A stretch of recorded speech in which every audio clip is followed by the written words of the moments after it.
Hey everyone, and welcome to Almost Cancelled. I am Peter, that is Connor, and we are going to talk about DC's Legends of Tomorrow Season 2, Episode 8. It's called The Chicago Way. Full spoilers for the episode as always. And of course it is the mid-season finale, which we're having a lot of this week. So let's dive into it. So we finally have another member of the Legion of Doom. Yeah, about time. First and foremost, Malcolm Merlin has walked his way into the show. Did he walk or did he just appear?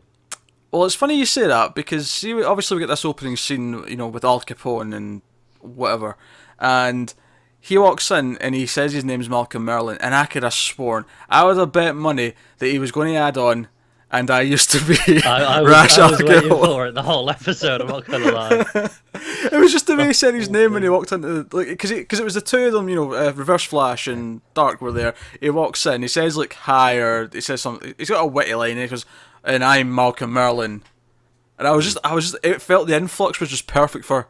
And I used to be Ra's al Ghul. I was waiting for it. I'm not gonna lie. Oh dear. But yeah, so he's around, and they're full on plan, and their entire thing this episode is to lure the legends in because they want to steal the medallion that Sarah managed to steal from not Dark. She stole it from Dark. Yeah. But yeah, that's the whole thing. So they lure them to the 1920s, Prohibition, all that. Al Capone. Mick's quite excited by all the illicit drinking and prostitutes that he's hopefully going to be. It's kind of his time, isn't it? Yeah, but he's kind of out of it because he started seeing visions of Captain Cold in his head. Yeah. Which at first I didn't think were visions because, I mean, it's been... Well, we know he's back at some point. Yeah, it's heavily announced that he's popping back at some point, so I was wondering if they were going to, if he was going to come up and slap him at one point and be like, no, I'm actually standing right here, Mick. Yeah, play it as if it was a vision, because he assumed it was a vision and then someone else sees him. But the rest of the episode didn't play like that. It played as if it was actually just a vision. Yeah.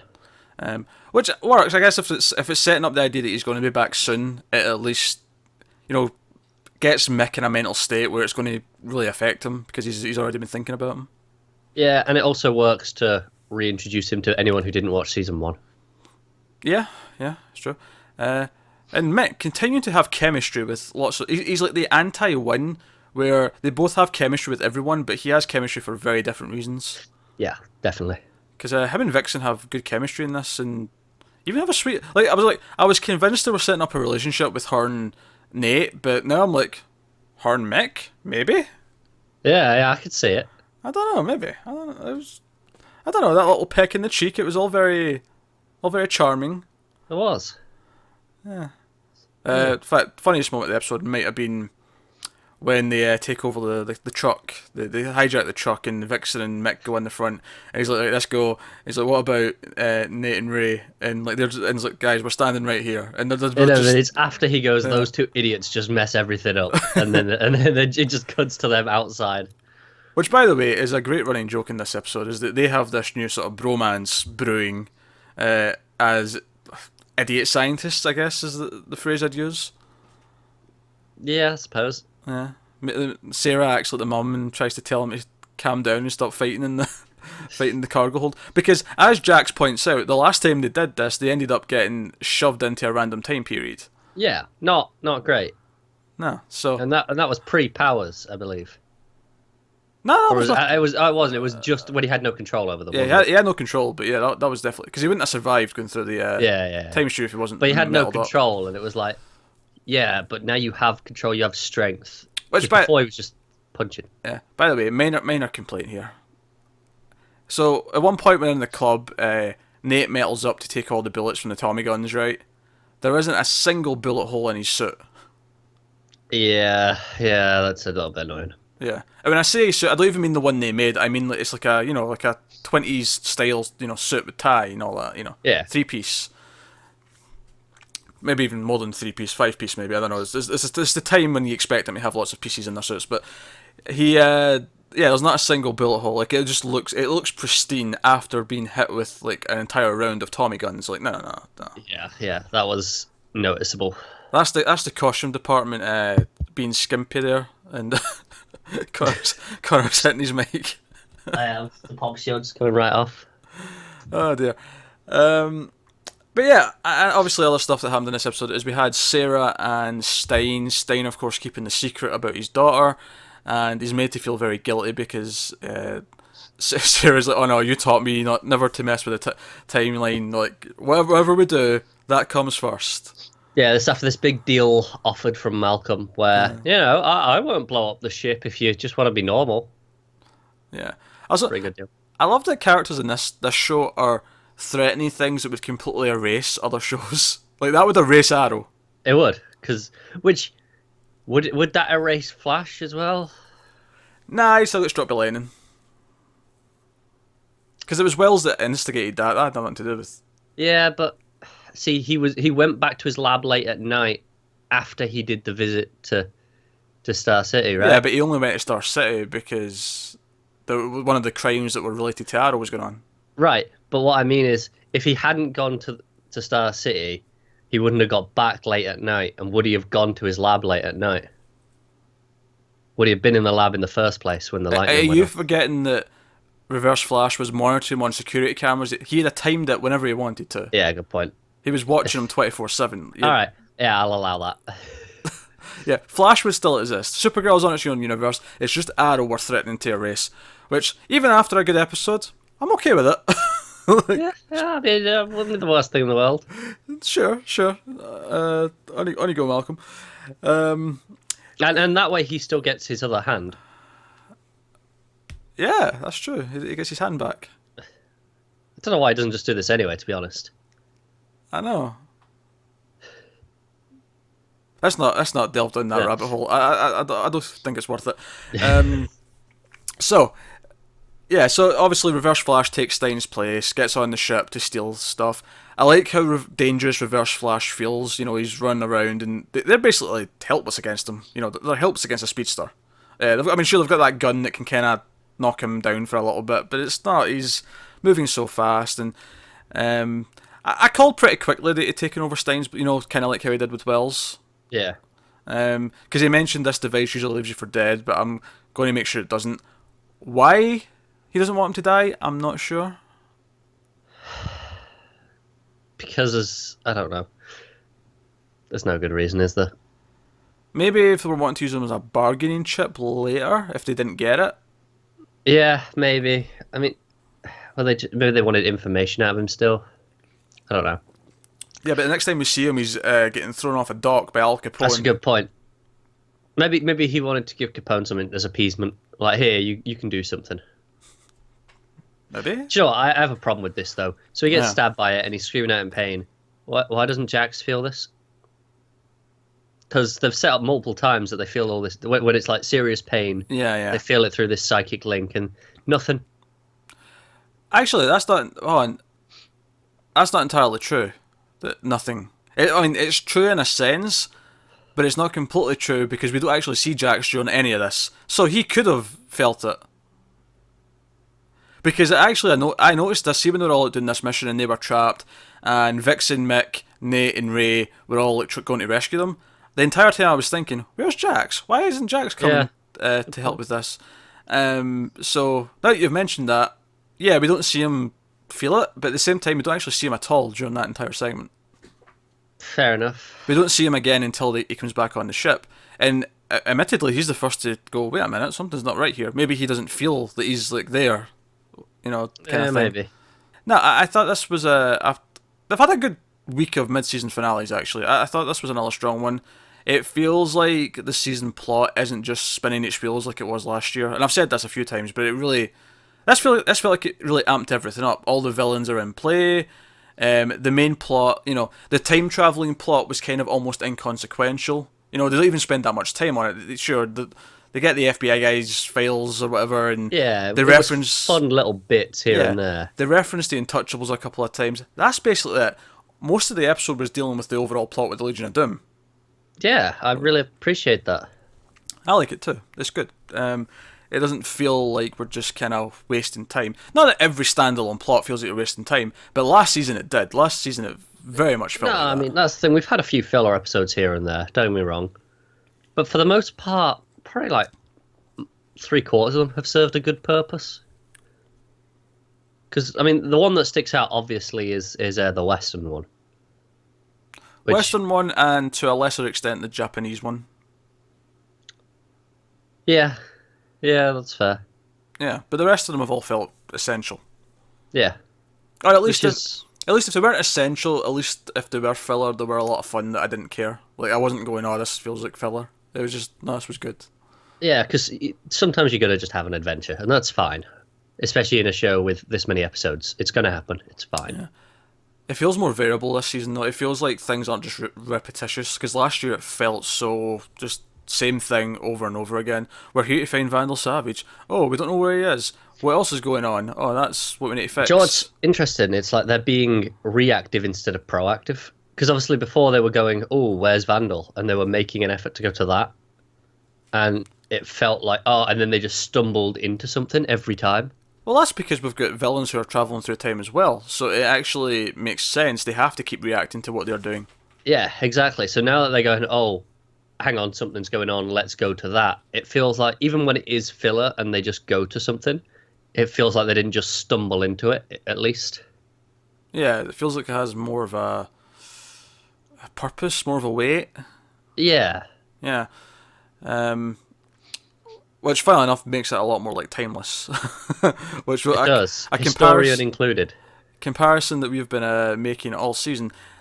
In fact, I laughed my ass off during this episode because at one point, Mick refers to him and Vixen as Bonnie and Clyde, and this week's episode of Timeless was all about Bonnie and Clyde. So, you know. And obviously there's the aliases joke that Timeless has all the time. Yeah, this one had it as well. It was Bob De Niro. Bob De Niro, yeah. So, no, a lot of similarities. Still noticing them, and it's still kind of funny. Like, I think because Timeless is always first in the week, Legends is always the one where I hear the joke again, and I'm like, but it's like, yeah. It's not like they're planning to have things set in the same time frames in the same week. It's coincidentally happened twice now. Yeah, and the Bonnie and Clyde one, especially when that was like Timeless's whole episode this week. Yeah, it was Bonnie and Clyde. So them making a Bonnie and Clyde joke was funny. No, so obviously the big thing at the end of this one is, well, two things. Legion of Doom are looking for the Spear of Destiny now that they've got their amulet thing, which sort of points them in a direction, and they want this so they can alter reality as they see fit. Yeah. But the key to doing that is finding Rip Hunter, who we get a glimpse of what he's doing, but where he's been this whole time at the end of the episode. He's apparently in the 1960s directing movies about himself. I love it. It's so ridiculously amazing. With a silly fake American accent as well, might I add. Yeah. I can't wait to hear why. I know. I see. Part of me is like, oh, maybe he's forgotten who he is, and this is just coincidence. What, you think his subconscious is like bringing? Like he's got all these memories, and he's just having them as like ideas. Yeah, it's bringing them all out in his script. He's just like, oh, he's writing. Oh, this is great. Rip Hunter, space or time traveler. Yeah. You know. Sure, maybe. I don't know. Wouldn't explain the accent though. It would explain the accent, which is why I think he's putting it on so that he can hide, like so that no one, you know. Yeah, maybe he's making the films as like a. That said, though, like if you're trying an SOS beacon, though. Oh yeah, maybe that's why. Because they'll see them in the future and go, "Hang on, films about Rip Hunter in the '60s. Yeah, let's go check that out." Yeah, but if he's trying to hide, making films about himself is a little bit. Maybe he's not obvious. Trying to hide that much. He's just trying to get their attention to bring them back so they can come and pick him up. Then why the fake accent? So he fits in LA. Yeah, because there's no filmmakers in LA from anywhere other than the US. Even in the 60s. Hitchcock, at the height of his career, biggest director on the planet. Not an American accent. Don't you bring logic into this? I'm just saying. He was one of yours. One of mine. One of yours. That almost feels offensive. And I mean English, not ginger, just in case. I said that, I never seen Hitchcock with hair, so... maybe he was, who knows? Maybe I don't think anyone actually knows. He lost his hair at a very young age. I have no idea what his hair colour was. And the photos are always black and white, and his hair was already grey, you know, whenever the little he had. Yeah. They're always grey. I don't know. Anyway, moving on a tangent there. Yeah, I thought it was solid. I don't have as much to dig into in this episode as maybe some of the other ones this week, Mainly because I think it was more traditional, but it was solid. I felt like having the extra villain bolsters the team. I think Reverse Flash is still a lot of fun. Damien Dahrk's fine, definitely better than he was in Arrow.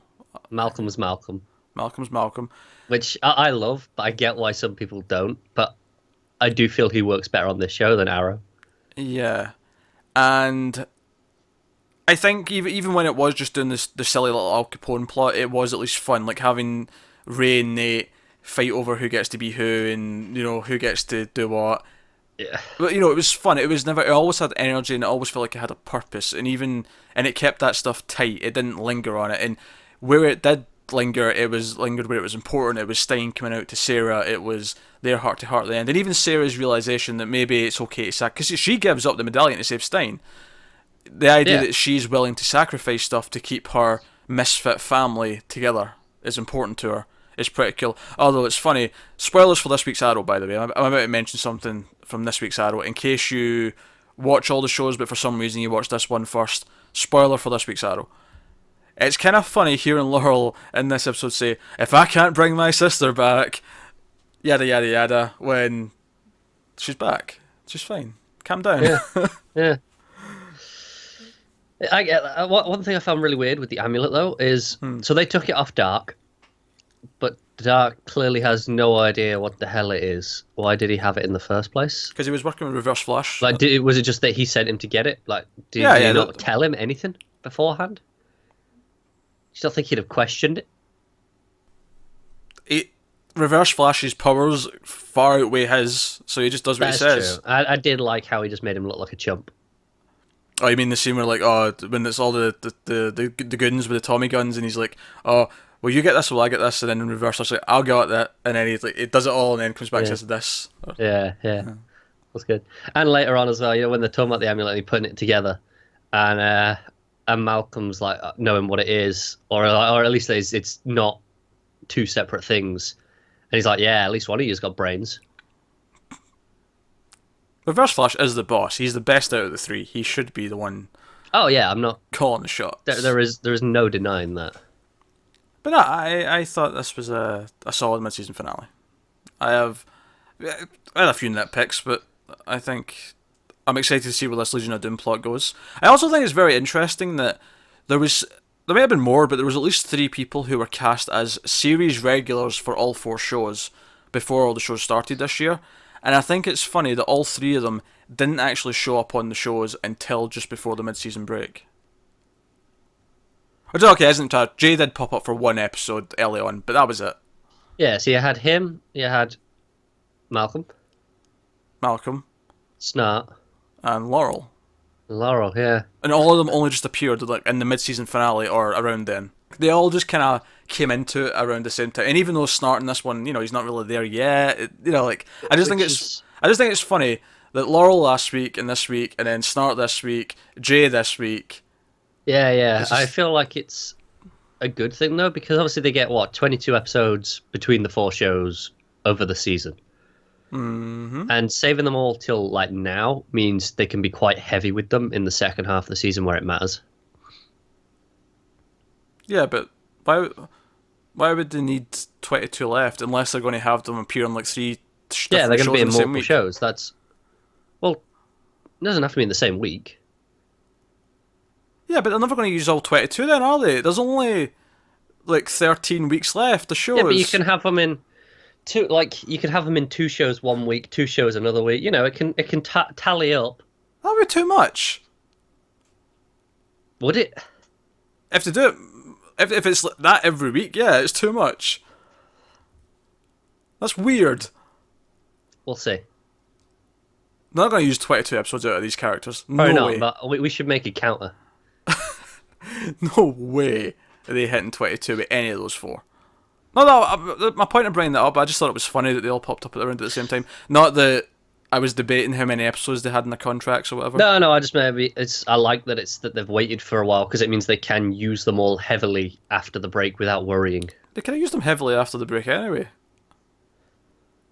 Well, not if they've been using them since the start of the season. Then they might have to restrict them if they're benchmarked for other shows as well. Yeah, but all 4 of them? Because clearly they're all important to the respective plots in the second half of the season. Yeah, but That's if Merlin's hardly going to show up anywhere else, then he could have been here for almost all the episodes of Well, Legends. what I'm saying is maybe they have him like booked out for other shows. Like maybe they have like 6 episodes of other shows booked out in the second half, but they want him in every episode of Legends. Yeah, but there's only 8 episodes of Legends left. Is that it?